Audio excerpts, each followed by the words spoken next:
Meet Victor. 10 seconds ago, Victor was losing. The investors had all the power. But with 3 sentences, Victor completely inverted the power dynamic of the room. He didn't use logic. He didn't use a spreadsheet. He used a psychological weapon called reactance. Human beings possess a primal biological hatred of being controlled. When you tell someone what to do, their brain automatically rebels to protect its autonomy. But if you understand this glitch in the human operating system, you can steer anyone exactly where you want them to go by telling them to go the opposite way.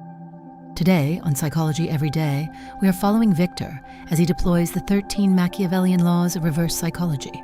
We are going to break down the dark art of paradoxical intention, how to make your ideas look like their ideas, and how to win the game by pretending you don't want to play. Victor is in the boardroom. He knows the investors are expecting him to be desperate. To break their defense, he deploys the first phase of reverse psychology. Law 1, the assumed refusal. Victor starts by saying, "This is probably too risky for you." By predicting their no, he steals their weapon. If they agree with him, they are admitting they are risk-averse, which harms an investor's ego. To prove they are bold, they have to disagree with Victor, which means they have to defend his project. Law 2, the no trap. Victor doesn't ask, "Do you have time to review my financials?" That invites a no. Instead, he asks, "Have you completely given up on finding a high-yield tech asset this quarter?" People love saying no because it makes them feel safe and in control. Victor phrases the question so that saying no actually means, "Yes, keep talking." Law 3, the illusion of choice. Victor says, "We can either end the meeting now and save you the time, or I can show you the Q3 projections. Up to you." He doesn't ask them to invest. He offers a fake choice where he is comfortable with both outcomes, making the investors feel like they are in the driver's seat, when Victor is actually holding the steering wheel. The lead investor, trying to regain dominance, attacks Victor's business model. "Your customer acquisition cost is way too high. This is a mess." Victor doesn't argue. He deploys phase 2, Law 4, preemptive surrender. Victor nods calmly. "You are absolutely right. It is completely messy. In fact, it's worse than you think. Our churn rate last month was brutal." The investor freezes. When you enthusiastically agree with an attack, you rob the attacker of their momentum. They were bracing for a fight, and Victor just gave them a hug. It instantly forces the investor to soften their stance. Law 5, the strategic flaw. Victor intentionally brought up the churn rate. Machiavellian negotiators always present a deliberate, minor flaw in their own argument before the opponent can find it. By volunteering negative information, Victor's credibility skyrockets. The investor's brain thinks if he is honest about the bad stuff, the good stuff must be completely true.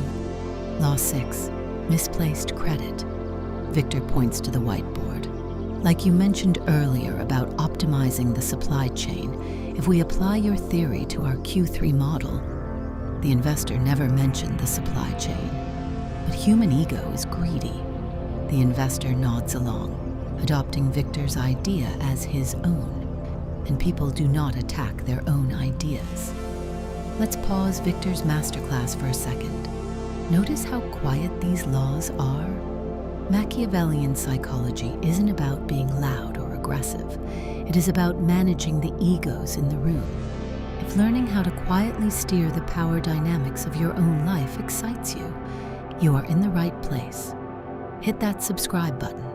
We arm you with behavioral science every week so you never walk into a room at a disadvantage again. Now let's watch Victor go on the attack. The investors are now listening, but listening isn't buying. Victor needs to create an irrational desire for his company. Law 7, the forbidden apple. Victor flips through his pitch deck and skips a page. I'm going to skip the beta test data on page 4. You don't need to see that yet. Instantly, the only thing the investors want to see is page 4. Banning access to information artificially inflates its value. Law 8. Strategic pessimism. Instead of hyping up the future, Victor acts doubtful. Honestly, even with your funding, scaling this to a national level is going to be incredibly difficult. I don't know if we can hit the numbers. Because Victor is pessimistic, the investors suddenly become the optimists. They start trying to convince Victor that the company can succeed. Law 9. Withheld validation. As the investors pitch their ideas to help the company, Victor just stares at them neutrally. He doesn't smile. He doesn't say, "Great idea." This is intermittent reinforcement. By withholding his approval, he makes the powerful investors work for his validation. It is time to close the deal. Victor executes the final phase. Law 10, the vacuum. Victor states his valuation. "I value the company at $20 million. And then he shuts his mouth. He doesn't justify it. He doesn't nervously fill the silence. He creates a social vacuum. The silence becomes agonizing, and humans will say almost anything, including negotiating against themselves, just to fill the void. Law 11, the distracted ask. While the lead investor is stressed, reading over the complex valuation numbers, Victor asks, "By the way, I'm assuming we keep our current board seats, right?" The investor, cognitively overloaded by the math, just mutters, "Yeah, sure." By asking for a concession while the target's brain is distracted by a heavier cognitive load, Victor bypasses their critical thinking filter. Law 12. Paradoxical intention. One investor is still on the fence, visibly frustrated. Victor looks at him and says, "You look frustrated. Go ahead, tear the valuation apart. Tell me every single reason why this is a terrible deal." By explicitly ordering the investor to be angry, Victor short-circuits the anger. You cannot authentically rebel when someone is ordering you to rebel. The investor sighs, his anger deflated, and finally, the most powerful law of all. Law 13, the walkaway. The investors offer $1.5 million. It's a good offer. Victor wants it. His heart is pounding. But Victor stands up, buttons his jacket, and closes his briefcase. "I appreciate the offer, gentlemen, but it undervalues my team. I think we are done here. Have a great afternoon." He turns his back and walks toward the door. He doesn't bluff. He's fully prepared to touch the door handle. The person who cares the least about the outcome always controls the negotiation. The willingness to walk away, to completely sever the attachment to the goal, is the ultimate use of reverse psychology. Before Victor's hand touches the glass door, the lead investor speaks. "Sit down, Victor. Let's make it $2 million. Victor didn't win because he had the best product. He won because he understood that the human ego is predictable. We hate being pushed. We hate being denied. We want what we are told we cannot have, and we defend the ideas we think we created. These 13 laws are not about being evil.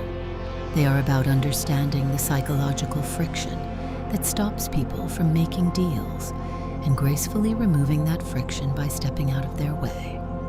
I want to know, which of these 13 laws have you accidentally used in your own life? Or which one has been used on you? Confess your Machiavellian moments in the comments below.